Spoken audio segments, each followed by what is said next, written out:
Welcome to the first week of 3 episodes, Monday, Wednesday, and Friday, coming from Locked On Blue Jays. But today, a whole bunch of Jays news. So pay attention throughout the entire episode because there is a lot of it.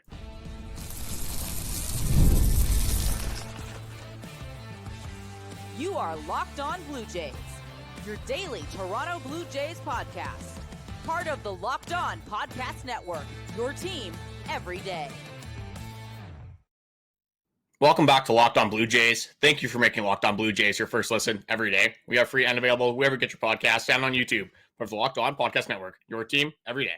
Today's episode is brought to you by Game Time. Download the Game Time app, create an account, and use code LOCKEDONMLB for $20 off your first purchase. As always, I'm Braden Iwasco. He's Carter First. You can find us on Twitter, Braden5 Iwasco. Carter First, too, as well on Instagram and TikTok at Locked On Blue Jays. If you're new here on YouTube or listening anywhere else, make sure you hit the subscribe button on YouTube. It really does help us out and keeps us at the top of your page. This is sort of the hub. The YouTube is sort of the hub. You get shorts, live streams, podcasts, videos, sort of everything in between. So the subscribe button really does help us out, and it's free to do so. As well, Discord link is down in the description if you guys want to talk Blue Jays with us any time of day, all the time. You can join there as well. We're sort of building a little community over there so you guys can chat with each other, throw ideas you guys have around or things you guys want to say. Anything can be said in that Discord, go for it. As well, in saying all that, Carter, big day sort of in Blue Jays, just random news. I don't necessarily know. A lot of it is not super pressing, but a lot of it is. So it's a weird time, right? You're not sure what's headline breaking, what's true, what's not. Well, we're here to tell you today. So, Carter, let's get started. Let's do big fish first here. Vladdy turns down $300 million extension with the Toronto Blue Jays. How do you feel? I mean, does $300? Do you think that's a good enough offer to Vlad to make him stay? Do you think he should have accepted this? What are your feelings on this one? I think if you make this offer during the last offseason, you probably have Vladimir Guerrero Jr. signed to a 10-year, 12-year contract. Now, especially with the Juan Soto signing, you're going to see some other big signings this offseason. Vladimir Guerrero Jr. just has all the incentive in the world to wait until next season, use all of his leverage, compete with other teams in the market, especially you see Juan Soto, the starting price being at like 500, 550, maybe touching 600. He signs for $765 million. Is Vladdy going to go for that? Probably not. But can his price tag creep up to 400, 450 million, maybe even 500 million, depending on how the market is? Absolutely. So I am not surprised that Vladimir Guerrero Jr. declined that 340 million. Just the stuff that the front office has said about him as well. Ross Atkins not going out and saying he's a generational player, not signing this contract extension when they could have done it, honestly, 3-4 years ago, maybe honestly like the last year, 2 years, at any, honestly, time before he reaches free agency next season, would have been a great time to extend Vladimir Guerrero Jr. They don't do that. They wait too long. And now, even if they do get him back at the end of this offseason or this upcoming offseason, they're going to have to pay probably a lot more than they would have a couple seasons ago. Yeah, Carter. You know what? Like, I sort of think I don't think $500 million is out of line here. I think we saw what happens with Juan Soto and where that market value was. I don't think it's crazy to say that the Toronto Blue Jays are going to have to pay probably close to that. I don't know. I might be off base here. I think $340 million was not going to get this done. And yes, I do think it will be a 14-year contract, probably, maybe 15 years for Vladimir Guerrero Jr. So at the end of the day, I don't know, my guy. I just think $340 million to me is a little bit of a slap in the face. I hate to say that, but that's what it's seeming like to me. Well, and we talk about a bunch with Vladimir Guerrero Jr., him using his leverage, being one of the top free agents in the upcoming market. $340 million at this point, when Vladimir Guerrero Jr. had his 2021, he had his 2024. You see how good Vladdy is. Yeah, $340 million. You got to expect that a lot of teams are going to be able and willing to pay that in the upcoming season. But we talk about Vladimir Guerrero Jr. being one of the best free agents for the upcoming season. So I wanted to kind of go over what some of the free agents do look like, what his competition would be with the market for the 2026 free agency. Some of the big names here are JT Realmuto is one, Luis Arias is another, Bo Bichette, obviously another Blue Jays guy that will be out there, Kyle Schwarber. And the big ones for me are Marcell Ozuna, which is a DH, obviously, but he's has hit 40 home runs in his career, 40 home runs last year, I believe. 35 pretty much given for the upcoming season.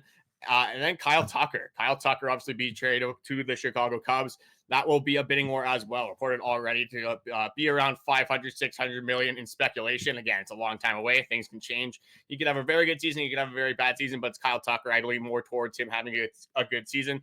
So there is a little bit of competition for Vladimir Guerrero Jr., but you look at the first base market, it's him and it's Josh Naylor. Other than that, there's not really too much. And that gap between Josh Naylor and Vladimir Guerrero Jr. is pretty significant as well. So the market for Vladdy will be very big. A lot of teams need a power hitting first baseman. So, and we've talked about the Vladdy extension right now. At least they are in talks, trying to work on it, trying to get something done. But lowballing them at this point in this contract, it probably isn't going to do you too well if you're in the Toronto Blue Jays situation. No, it's just not a good idea. I don't understand the thought process here, and who knows? I don't know when this contract was offered. It was not reported exactly when it was turned down, but it's looking to be fairly recent. And if you just see what Juan Soto signs for, and you offer $340 million, I don't know. I want to know where their heads are at. This means nothing to me. I think you better go out and you offer him 450 over 14 years, and you get him to be a Toronto Blue Jay. I don't understand this. Why we have to keep talking about this extension, and why the people in charge aren't understanding what the kind of position they're in. They just missed out on Juan Soto, which I think a lot of Blue Jays fans figured was going to happen. They haven't landed their next big bat that we're supposed to surround Bo and Vlad with. You need Vladimir Guerrero Jr. badly to be a Toronto Blue Jay if you want any type of hope of competing and getting guys to sign here. And I think a Vlad extension really helps the free agent talks in the market as even this year. I think you know that you have Vlad and maybe Bo, if that's the case. If Vlad signs, maybe Bo signs. That's a lot of incentive for guys to come here. With Vlad and Bo both on expiring contracts, I don't necessarily know what the draw to Toronto is right now. And I think that's the scary part for all Blue Jays fans is we all know it, we all see it, but the guys at the top don't. Yeah, you don't have certainty of Bo Bichette. You don't have certainty of Vladimir Guerrero Jr. A lot of your starting pitching is coming off the market, coming up. Your prospect system isn't that good. Your management says you're going to compete. But what have they done? What kind of moves have they made that a signal that they are going to compete? Trading for Andres Jimenez, again, it might work out down the stretch, but is he going to be that superstar, that game changer for 2025? I'll be the first one to say it. Probably not. You might steal a few more bases. You might have a good average, whatever it is, but he's not going to be that guy that's hitting 25, 30 home runs. Again, changing the game in a drastic way, especially offensively. So you look at, again, like there's a bunch of different interconnecting parts here. Bo Bichette more likely wants to stay if Vladimir Guerrero Jr. is signed. If Teoscar Hernandez signs this offseason, you probably have a little bit of a better shot with Vladimir Guerrero Jr. signing an extension as well. How drastic are these changes? I'm not going to say it's like 20% more likely that Vladdy's going to sign a Teos here, but these little things do add up. If you give them the specific things that they want, say in the city of Toronto, if you get their family specific things, if you do a little bit more than these other organizations, sometimes that is what ends up changing things at the end of the day. When we look at Juan Soto, he got a suite from New York Mets. The New York Yankees weren't willing to offer him that suite. That could be one of those little things that made him persuade and get him to go to the New York Mets compared to the New York Yankees. So that same thing could be happening with a lot of free agents coming to the Toronto Blue Jays. Yeah, and we talked about the Vladimir Guerrero Jr. contract, what he was offered. Apparently, what he is seeking is the $500 million, Carter. Does that shock me to one bit? No, I think it could go up from there. I think 450 million is a baseline. I think if the Toronto Blue Jays offered 450 now over 14 years, I think you probably get him. But I think if Vlad ends up going to free agency, I could easily see him. I know you're not necessarily on this quite as hard as I am. I think it easily gets to 500 million. If not 550, if not 565, 570. So why you send this $340 million is mind-blowing to me. And you know what? I just ended up seeing one of my posts here that showed the $500 million what he's seeking. So I just wanted to bring that up as well.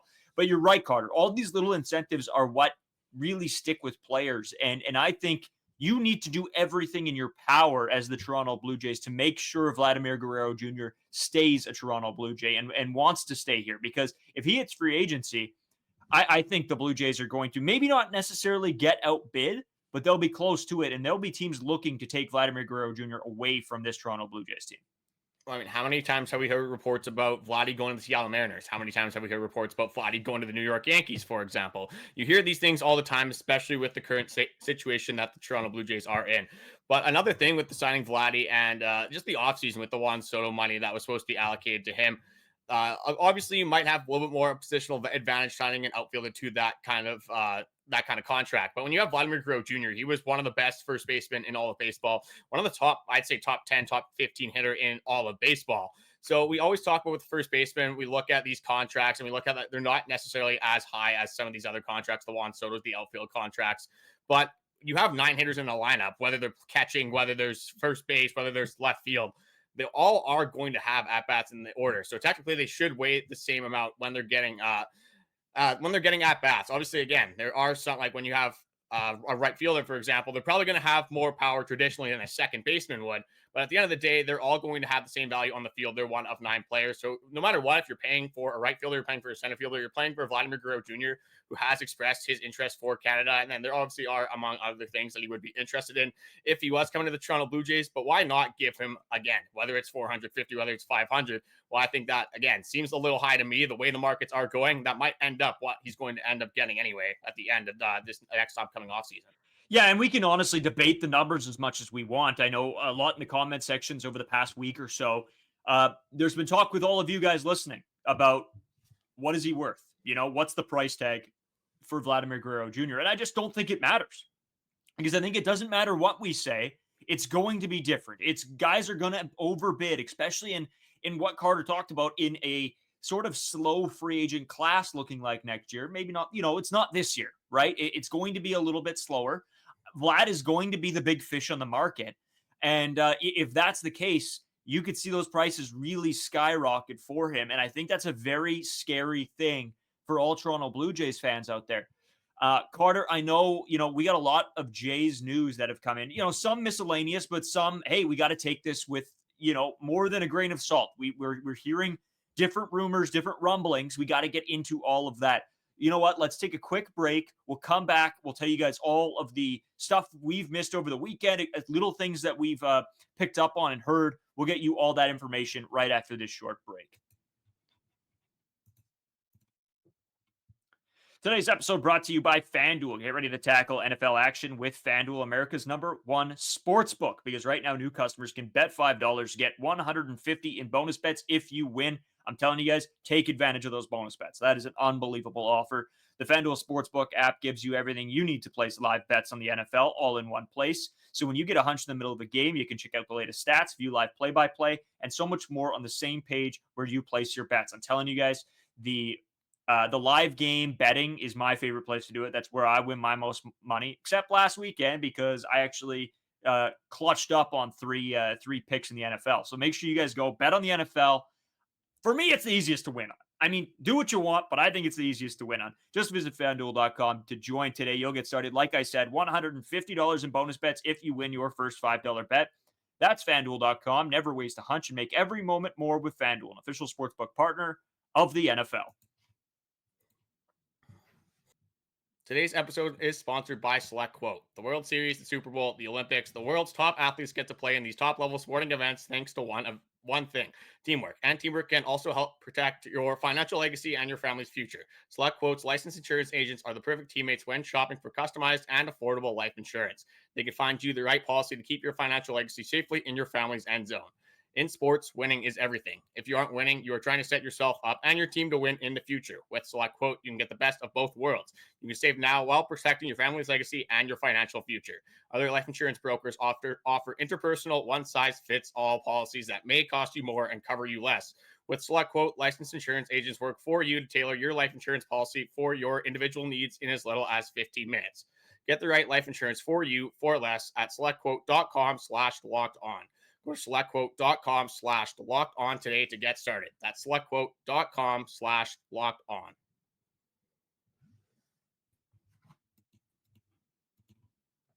All right, Carter, some Blue Jays news to get into. There's a lot of it. Let's start here. There's a lot to get over. I want to save sort of what some of you might consider best for last. But Teoscar Hernandez was seen in a picture by Vladdy on Vlad's Instagram in the gym, the two of them together, working out. And I'm not saying this is anything. Take this with a grain of salt. They're buddies. They work out in the offseason together. That's well known. But it is a little strange that it was posted like that. It was a little cryptic. I don't know. Could a deal be in the works? Is that Vlad pushing for a deal, Carter? How do you see all this sort of breaking down? You want to hope that it is Vladimir Guerrero Jr. pushing for a deal. You got to hope that he's in his ear when working out with Teoscar Hernandez. But these guys are friends. They have been friends for a very long time. So how much can you really take that? And he had an opportunity to sign with the Jays last year. Didn't do that. Went to the Los Angeles Dodgers. So there is interest from the Jays side. There has been multiple reports that Ross Atkins has said that he'd absolutely be interested in bringing Teoscar Hernandez back. But we talk about the contract talks when those two underwent those discussions. Teoscar Hernandez wasn't left that happy at the end of those. I think Ross Atkins is pulling the Vladimir Guerrero Jr. Classic, you could say, and lowballing Teoscar Hernandez once again. So it's an unfortunate situation when you look at a lot of these past free agencies, but you got to hope that Vladimir Guerrero Jr. is in Teoscar's ear. He is trying to at least sort of convince him to come back to Canada and play with Toronto. But again, when Vladimir Guerrero Jr. isn't signed to that long-term extension, isn't signed to any extension at all, Vladimir Guerrero Jr., even if he was going to help him, he probably only asked for 1 year because that's the only certainty that he has in his contract anyway. Yeah, exactly. I don't know what to take away from this. I think good picture. They're buddies. I'm not reading into it, and I suggest you guys don't either. I think it is something to keep an eye on. We know the Jays are in for Teoscar, so don't push it completely out of your mind, but don't buy in, right? And another thing, actually talking about buy-in, here we go again. Some update on Corbin Burnes. So a guy tweeted saying, any updates on the Red Sox and Corbin Burnes? The tweet then goes, Red Sox are still in contention at the moment. Blue Jays right now have the best offer for Corbin Burnes. Then a picture on Corbin Burnes' Instagram story. I know everything goes back to Instagram, but this is the world we live in now. He was seen posting a story of Tim Hortons. And I know what you all are thinking. Well, there's no Tim Hortons in the States. Well, you'd be correct. That is a Canadian thing. And again, does it mean anything? Maybe not, but also maybe. So take with that what you will. It was on there. Carter, how do you feel about that one? Is it the same sort of thing, or is this one sort of leading you in a better direction? Well, you got to think why Tim Hortons is rightly connected to Canada. When you think Tim Hortons, you're probably going to think of Canada right away. So you got to think that Ross Atkins, we always talk about Ross Atkins, Corbin Burnes is playing with the people's minds. He's trying to kind of just, I don't know, just maybe he likes stirring the pot a little bit. It's got to be some sort of reason that he would throw that up, but unless he just loves Tim Hortons, he loves coming to Toronto just to have his Tim Hortons. Maybe that is a thing. Maybe there's something there with it, but you got to think there's something more going on when Corbin Burnes goes out of his way to post a picture like that. But again, is Tim Hortons going to be the factor? Corbin Burnes for sure coming to do the Toronto Blue Jays now because he posted Tim Hortons. You might as well be on the plane with John Morosi at this point if we're gonna take that for granted. Yeah, and bringing up the plane just before we continue on here because I have a couple things about Bo Bichette that I want to get into. I know you had a question for me, Carter. Do you want to get right into that question, or do you want to hold off? Yeah, I guess I could bring that up right now. So I do have a hypothetical question for you. Okay. So which one are you going to believe more? The Corbin Burnes, Tim Hortons post on Instagram and him coming to the Toronto Blue Jays, or if John Morosi tweeted that Anthony Santander was on the plane coming to Toronto to sign with the Toronto Blue Jays? Oh, God. Don't even bring up planes to me anymore, my guy. I've had enough, okay? The Corbin Burnes thing, I'm already taking with a grain of salt, but you throw John Morosi's name in there, and I'm shutting off the internet. I'm just not even hearing it. I don't want to see anything. Can I pick neither? Is neither a good option? I'm not believing anything. So there's your answer. Yeah, those are both very true reports that have definitely come out. The Corbin Burnes obviously one did post. I think it was on his Instagram, like you said. And John Morosi thing did not happen for a second time. Not yet, anyway. So maybe we'll stay tuned for another John Morosi quote to come out. But we're talking a lot about pictures, a lot of Instagram stuff coming out. I don't know if Bo Bichette was this. I think this was some sort of UFC event, maybe a wrestling event is where this was at. But it was going viral all over Twitter, all over Instagram, things like that. And Bo Bichette pulled the Vladimir Guerrero Jr., you could say, and cut his hair. There's no longer Bo Bichette with the long flow, with the long locks. Bo Bichette now has short hair. And what happened to Vladimir Guerrero Jr. when he cut his hair? Electric things happen. So maybe Bo Bichette's trying to pull what Vladdy did and ignite some fuel back into his game. Yeah, I'm saying get ready for the biggest 2025 comeback player of all time. It is going to be unbelievable, and it's just because of the haircut, and I will die on that hill. And speaking of comeback players, Keegan Matheson did say something about Bo Bichette here that I found a little bit interesting. He says, I still don't think it makes sense to trade Bo Bichette and haven't heard anything in that direction. If the Blue Jays are going to do anything in 2025, Bichette's bounce back has to be a big part of it. Knowing Bo, there won't be a more motivated player on the planet this year. And that is exactly what I've said since day one of this offseason, is Bo Bichette. Don't expect a season like that from Bo Bichette again.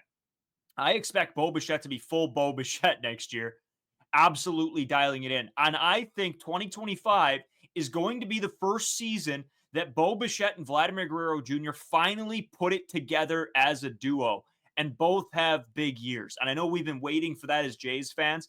I think 2025 is that year. And I think that's why this offseason is so important to surround these two with some extra pieces, because I feel like the stars are aligning here. The bounce back is coming. Vlad's figured out his game. I think this is the time.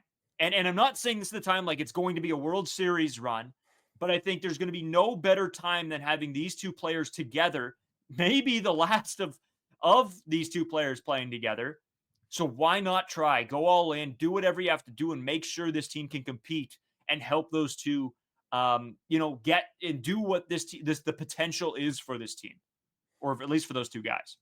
Well, and that's the funny thing about this Toronto Blue Jays team is that you can go out for, like, last year. You could have signed Jock Peterson, Teoscar Hernandez, for example. Maybe add a couple pieces to the bullpen, and you have performances like you did from George Springer or Bo Bichette, Varsho, Alejandro Kirk. It's not going to go well. Like, maybe you make the playoffs, maybe you do a little bit better, maybe you're around 500, but at the end of the day, like, you're not going to win a World Series with the roster. We talked about this a lot before, not as much anymore with the offseason being around, but we talked a lot about it at the start of last season when you have all these players underperforming so heavily. Like, if you don't have a good year from Bo Bichette, once again, say George Springer, Vladimir Guerrero Jr., you could sign every free agent of all time. If those players aren't going to perform up to their standards, you're not going to go anywhere in the playoffs. You're not going to win the AL East, and it's just not going to be a successful season for your baseball team. Yeah, no, you need all of the pieces to play well. And I think that's what me and you have talked about time and time again, is that we haven't got a full season of this team playing at their best together. And I think that's part of the issue. And you don't know how long of a leash to give them.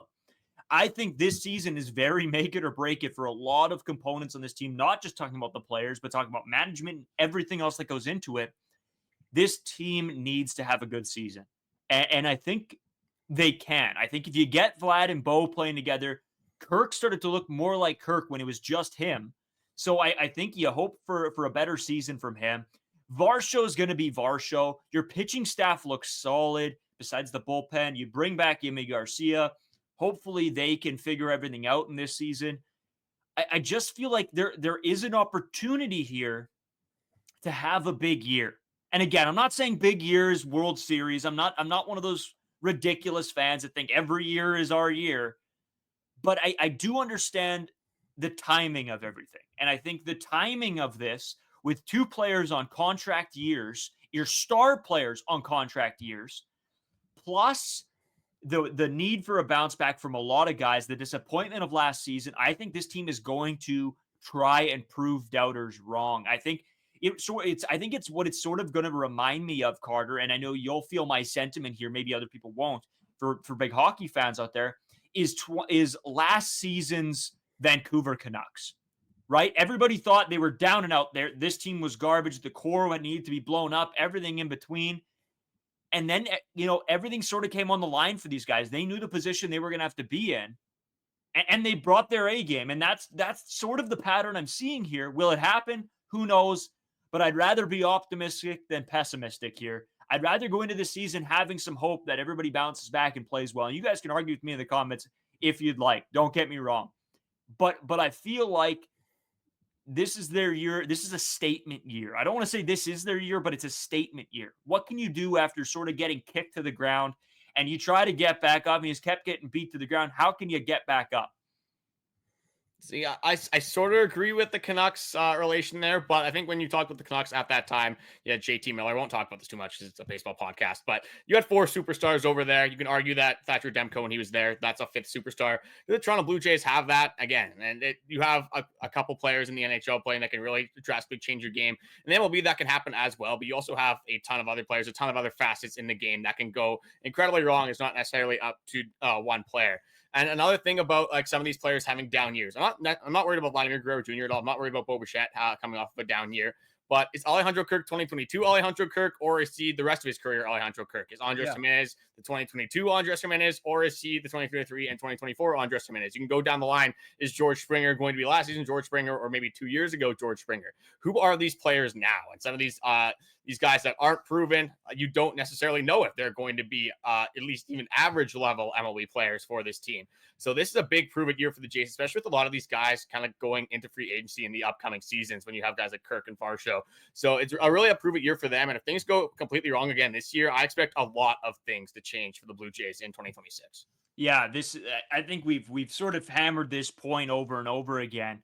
But I think it's one that needs to be made. I think the players understand the stakes that they're under. I think management understands the stakes that they're under. I'm hoping that this is a very short leash for Ross Atkins. I really do. I think John Schneider needs to be on his game, putting together the best lineup he can, doing what he needs to do to make sure this team succeeds.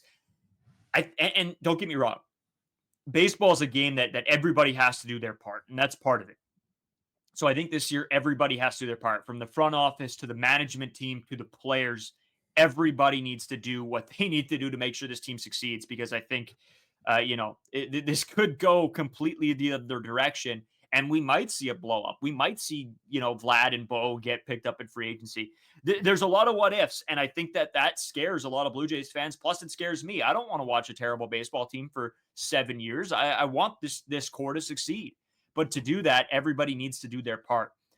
In saying that, Carter, do you have any other Blue Jays specific news, or should we hit the break, come back with the rest of the MLB news that sort of happened over the weekend? I think I'm going to end it with a little bit of Toronto Blue Jays news, but for now, we'll throw it into the MLB news segment, kind of talk about what the AL East has done, the AL, and just other teams around the league. So Toronto Blue Jays obviously had a pretty big 24 hours, but other than that, haven't seen too many signings. But we'll go over what happened around the league after this short break. Today's episode is brought to you by Game Time. You can download their Game Time picks, or it's one of their features.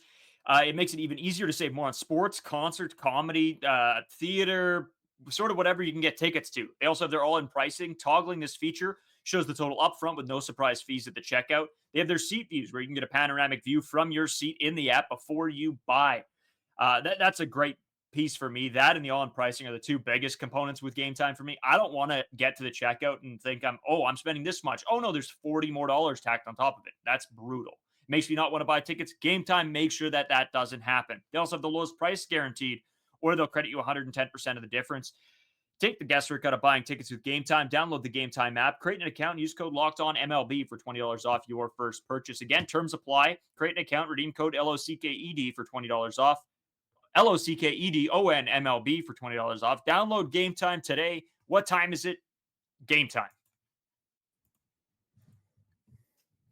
So, Carter, I'll let you kick things off, starting with the MLB news, sort of around the world of baseball here. A lot to go on to. I know what you want to end this off with for Jay's news. I just sort of gave it a quick thought, and I know exactly where you're going to go. But let's start on the MLB news. Where do you want to start? I'm going to start with the Yankees trade with the Brewers. I thought this one was pretty interesting. When we did a mock trade episode, I know you had the Toronto Blue Jays, ideally for you, being interested in Devin Williams, but obviously the Yankees swooping in, making this trade. A very interesting one. Obviously, the Yankees getting Devin Williams with 1 year left on his deal. The Brewers getting Nestor Cortez, who had a pretty decent year. I think a 3.75 around their ERA. Again, when it's Nestor, left-handed, not going to throw that hard. You kind of just have to be okay with that. And then Caleb Durbin, who was with the New York Yankees as well, I think was projected to be their second baseman for this upcoming season, barring no big free agency signings. So, again, mutually beneficial, you could say. The Brewers have this little way. It seems like they can get away with getting rid of their major reliever arms and their like superstar arms in their bullpen. And it seems like they don't do nearly as good when they are traded. So maybe they did flip him at the right time here. Or Devin Williams with the Yankees. Again, probably going to be the closer. You got Luke Weaver now as your setup guy. It's a pretty good 1-2 punch at the back of your bullpen there. So they have a little bit of flexibility now with this Devin Williams trade. But again, it is only for this upcoming season. Yeah, Carter, couple things to get into here for me. The Cubs land outfielder Kyle Tucker, as we talked about. The Astros send Isak Paredes, Cam Smith, and Hayden Wesneski. As well, Carter, another piece for me here that I found sort of interesting. I'm a big collectible guy. I love my my jerseys, my hats, sort of everything in between, things you can get at games. Interesting story here. Freddie Freeman's World Series Grand Slam ball. Take a guess how much it went for at auction. Oh God, like $250K. We'll go with $1.56 million. Yeah, that is crazy. I get having the ball, like it's nice to have, like you can show your friends and like your buddies, things like that. But like other than that, like why unless you have 1.5 million just laying around, I like the sentiment of it, but that's a lot of money just to pay for a home run ball. It's probably just going to collect dust in one of your cupboards. Well, Carter, me and you, when we went to the Jays game back in Toronto, we got game balls, right? Cool. That's awesome. You go back home and you're like, hey, game ball from the game. We love that stuff. Friends love that stuff. Sports fans love that kind of thing. I wouldn't have paid $20 for that game ball, to be honest with you. I don't care that much. Never mind 1.56 million. That's absurd. Yeah, I bought a Vladimir Guerrero Jr. rookie card for $20. I'm like, okay, this might even be a little much for Vladdy here. Obviously, this was like 2023. Wasn't that low on it. Again, Vladimir Guerrero Jr. rookie card, no matter what, if I have that as a Jays fan, it's always going to be worth for me more than that $20. But who knows? Maybe if Vladdy has a couple more of these seasons, maybe that does skyrocket a little bit, and then I could, flip him for $1.5 million. That would be the ideal goal. But do you have any other MLB news, or should I get into the last, thing of the day? There are some other ones, but nothing as important, I would say. Let's get right into I know everybody's here for the Blue Jays stuff anyway. Let's get into it because I know people are this might blow the doors off for some people. I don't know if you know exactly what I'm going to say here. I feel like you don't know, but anyway. So we talk all the time about free agency. We need power hitters. We need home run hitters. We need guys that can drive the baseball out of the park.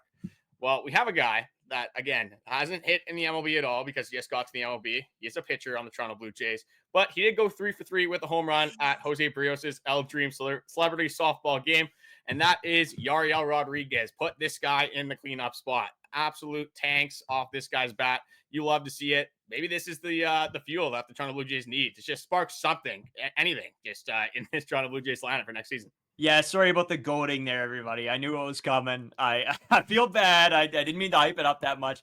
Funny story. That's just some good stuff. We want to have some fun on this podcast too, talking about different things. I know, and just interesting things in the Blue Jays world, right? Like we see all these tweets and photos and everything, and it's fun for us. It's fun to see, the characters that, we watch literally every single day get out and do things in the world as well. So it's good for him. Fun. That's hilarious. But other than that, Carter, I know I'm sort of out of stuff here. I know we've been yapping for a while now. Again, Monday, Wednesdays, and Fridays up until pitchers and catchers report. I believe it's the week before pitchers and catchers report. We'll be back to 5 days a week. But, we're taking a little bit of a break. Again, still coming at you Mondays, Wednesdays, Fridays. Anything big happens, we'll have shorts and maybe an extra pod as well if it's anything super, super big, depending on the day it happens. We will continue to get you guys all the newest Blue Jays information as fast as we can, especially when it's stuff important as free agency. And we appreciate you guys sticking with us throughout all of this, all the new people that have come and watched our podcast. It's been unbelievable. The support, the likes, the comments, the subscribers, everything. It has really, really been an unbelievable season and year for us, Carter. It's been a lot of fun. Hopefully the Toronto Blue Jays can bless us a little bit more with a better baseball team. I think all Blue Jays fans are just coming together and just hoping for anything at this point. It doesn't really matter the money. We just want a signing that is going to help this baseball team be successful in 2025, whether that's a right fielder, whether that's a catcher for all I care. Somebody that can hit a baseball. So it's nice around Christmas time especially to, just be thankful for, I guess, the things that you have. Toronto Blue Jays right now don't have a ton to be thankful for, unfortunately. But we do have a couple more days until Christmas. I think just over a week obviously, with this podcast coming out. So hopefully things can change before, I guess, the end of the new year. But yeah, thank you guys for watching. Likes, comments, everything recently has been very much appreciated. And last thing, we have noticed that about 68% of you guys are not subscribed. So if you guys are coming back, tuning into all the podcasts, very much appreciate a subscription, and it keeps our podcast at the top of your page. And I think you got a second listen that I'll let Braden enlighten you guys about here. Yeah, make sure you guys head over to Locked On MLB. You check out Locked On MLB with host Paul Sullivan, Sully. I mean, it's just a great show. It's a lot of fun. Me and Carter went on to it. You guys got to check it out. For all of, if you want like more extensive, blue like MLB coverage, like on all the trades and whatever. If you want to know a little bit more about all that, make sure you head over to that Locked On MLB page and check out Sully. He runs a great show, as I said before. Thank you guys so much for watching. Hit that subscribe button if you are new here. And we'll talk to you guys all on Wednesday, hopefully Tuesday with a big Blue Jays acquisition, but we'll see.